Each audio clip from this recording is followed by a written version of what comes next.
nyuma y'uko hazindutse humvikana guturika kw'imbunda ziremereye mu mirwano karabutaka yongeye kubica bigacika hagati y'umutwe twirwaneho urimo kurasana n'ingabo za Kongo FARDC ndetse n'aba FDLR abamayimayi abanyatura. Imirwano ikaba yongeye kubica bigacika. Ubu noneho amakuru akomeje kugenda ashyirwa ahagaragara nuko uyu mutwe watwirwaneho ugizwe n'abaturage bishyize hamwe ngo barwanire kwishyira ukwizana uko abaturage b'abanyamurenge. Update iriho amakuru akomeje kugenda yandikwa mu binyamakuru bitandukanye, ibyandika ndetse n'ibitangaza nuko uyu mutwe wamaze gufata ikibuga cy'indege cya Minembwe nyuma yuko urituye FDLR ukaritura umutwe w'abamayimayi. Ni ibitero by'injyana muntu byazindutse byumvikana nyuma y'urupfu rw'uwitwa Colonel Rukunda Michel alias Makanika. Uyu wari umuyobozi wa twirwaneho waguye mu gitero cya drone cyagabwe n'ihuriro ry'ingabo za leta y'Kinshasa ku itariki 19 z'ukwezi kwa kabiri 2025. Amakuru avuga ko kuwa 20 Gashyantare FARDC ikimara kumenya ko Colonel Makanika yapfuye yahise igaba igitero ku birindiro by'umutwe wa twirwaneho, ariko ibyo ingabo za FARDC, FDLR, Wazalendo baboneye kuri ibi birindiro by'umutwe wa twirwaneho ni nk'ibyo imbwa yaboneye ku mugezi cyangwa se ibyo nyina wabizuru yahuriye nabyo ku gasozi, kuko izi nyeshyamba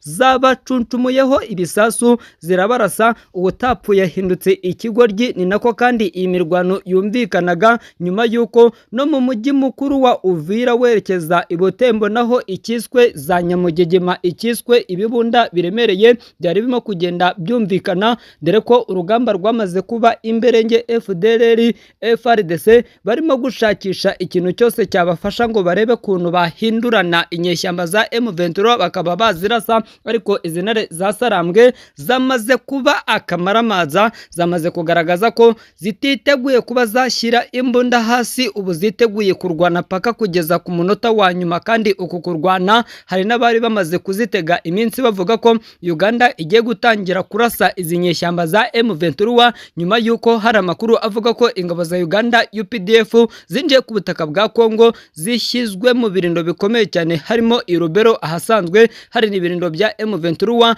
Ariko ijambo rya Perezida Yoweri Kaguta Museveni ryanyomoje ibyari byatangajwe na Al Jazeera, aho ikinyamakuru International cyari cyamaze gutangaza ko izi ngabo za Uganda zigiye gutangira kurasana n'umutwe wa M23. Ariko Perezida Yoweri Kaguta Museveni mu kutarya indimi mu guca amazimwe yavuze ko ingabo z'igihugu cye zitaje ku butaka bwa Kongo zije kurasa umutwe wa M23, ahubwo zije guhagarika ubwicanyi bukorerwa abaturage b'abahema burimo gukorwa n'umutwe wa ADF usanzwe urwanira mu ntara ya Beni ndetse no mu bindi bice bitandukanye. Ni nako kandi magingo ayangaya kuba intambara irimo kumvikana ku butaka bwa Repubulika Demokarasi ya Kongo bikomeje gukurura intambara muri aka karere k'ibiyaga bigari. By'umwihariko hari benshi bakomeje kubona ko nihatagira igikorwa intambara hagati y'u Rwanda ndetse na Repubulika Demokarasi ya Kongo ishoboka, hagendewe ku kuba hari amakuru menshi